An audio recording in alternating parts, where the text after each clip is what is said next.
Love. Love is an impossible word, and one we should not attempt to write about. Love is a close secret we keep, even from ourselves. Love is a close secret we keep, even from ourselves.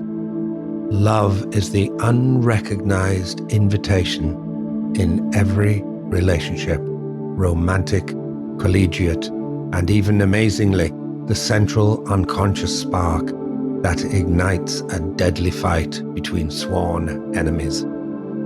Love is the destination for which we are unconsciously packed and ready to go. But love, we find, is always the place that is disguised as somewhere else. Love takes us deeper, while subverting what we imagined deeper meant. Love beckons to begin with, and then in a quick change of mood, always begins to frighten. Love seems to push us away, but the step toward love, or the step away from love, is always the choice we make when we feel we are making no choice at all. The step toward love, or the step away from love, is always the choice we make when we feel we are making no choice at all. Love is a form of unilateral disarmament, an instinctual willingness for vulnerability that overwhelms our surface defenses, and at the same time rids us in a frightening way of the need for defenses at all. Love is frightening exactly because it overwhelms and disarms us, takes us apart, and strangely simplifies us into something more real, more grounded, more generous, something simply unrecognizable, even as we are overwhelmed. Love is what we feel deeply, but can never name in our sudden, radical simplification. Love's job is simply to rename us, and then in turn to rename and redefine every part of our lives, eliminating or downsizing all previous priorities, turning our world and ourselves inside out and our outside in. Love is contagious and always leads to other forms of love.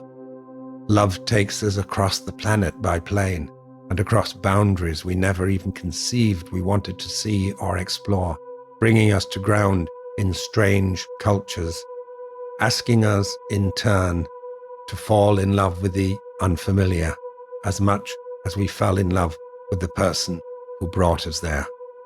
Love is an origin and an arrival all at the same time, giving the journey between origin and arrival a new, surprising, and burgeoning meaning beyond our ability to name or understand.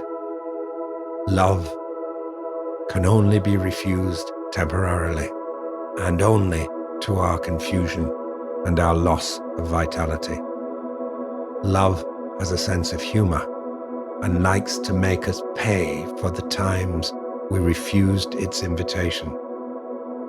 But love's patience only stretches so far, and is merciless in working to break apart and destroy the identity that refuses love. Love waits outside us, calling us on, but love the trickster is also already inside us, calling us inward to some other foundation that is no foundation at all, but some elemental flow, some inner correspondence, seeking some equally moving, inviting symmetry in the world, the glimpse of a face, or the sound of a voice calling us out, the curved back of a violin asking us to lift the instrument for the first time and play, even when we can't, to kiss when we are shy of kissing, to see and confirm that grateful look in the eyes of someone we have helped through their work, confirming our love for the work itself. Love is never just human-centered. and even when centered on a person, opens up the bird song in the broad sky around them to new hearing, the branches of the silhouetted trees to a new seeing, the breeze to a fresh, scintillating sensitivity on the skin. Love always wants to lead us back to its origin, to the foundational embrace of creation, the clouds racing across a rain-filled sky, a leaf floating back and forth against the solid pattern of a dry stone wall.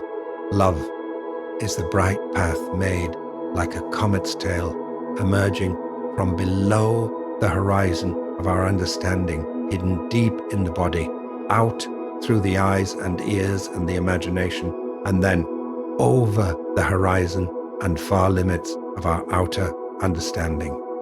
Hence the bright eyes of someone seeing the object of their love, the scintillated ears of someone listening to a Saint-Saëns violin concerto, the concentrated mind of a physicist busting out gloriously obscure equations across an empty blackboard. Love is merciless, because in its raw elemental form, it is non-negotiable. It does not ask for reciprocation or for our affections to be requited. Love just wants to take the path to a deeper and greater love, and will burn away in its fire any who will not follow its uncompromising way. Love, we are afraid to discover, just wants us to love. Love asks us to be courageous as it travels through all its differing and sometimes heartbreakingly unrecognizable seasons. To take time away from things that once we loved but that now to our heartbreak imprison us. To take time to understand a newly shaped form of our affections, or to learn anew how to keep our affections alive. Love asks for radical reimagination, to see when love must offer deep friendship rather than romance, or bravely to bring a relationship in its present form to a different form, to grant both sides new freedom, to learn the difficult art of bringing things to a loving and affectionate end, to learn the art of generous endings so as not to carry unharbored resentments, and then to find a way for love again, even through separation. Exile from love and the absence of love is just as much a path to love as love itself. The divorce, the fading of original affections, the carrying of resentment and the nursing of unforgiving sentiments are all invitations to a greater understanding and even a new future for our original love, a love we thought was only possible in a very specific form. The fire of love, fully felt, is the daily experience of living in a world that is better than anything we could ever have imagined in our previous longings. Love is the ultimate arrival that makes every previous longing and even every previous absence of love, even all the damage we caused along the way, merciful, understandable, and even necessary. Human beings have always been unconscious and heartbroken apprentices to mastering love in all its many forms. And we follow this apprenticeship in the midst of even the most ordinary, seemingly loveless life. We should be astonished by love's abiding everyday presence in our hearts and minds, and astonished to find, even to the consternation of hard-bitten accountants, vast areas of our economies driven by the urgencies of love and the gift-giving and unneeded luxuries that arise from its unyielding grip. Throughout all epochs of recorded time, we should be surprised, although we never are, that we never tire of talking about, celebrating, or lamenting the pangs and splendors and squalors of love, requited and unrequited. In all our songs, our poetry, and our dramas, both ancient and present day, it's always love, love, love, one way or another. Every serious young philosopher and poet is always existentially disappointed at the threshold of their literary maturity to find that it is, in the end, and in fact, just about love. Love is the very atmosphere from which we breathe and from which we make a meaningful life, or even, to our continued astonishment, a meaningful work.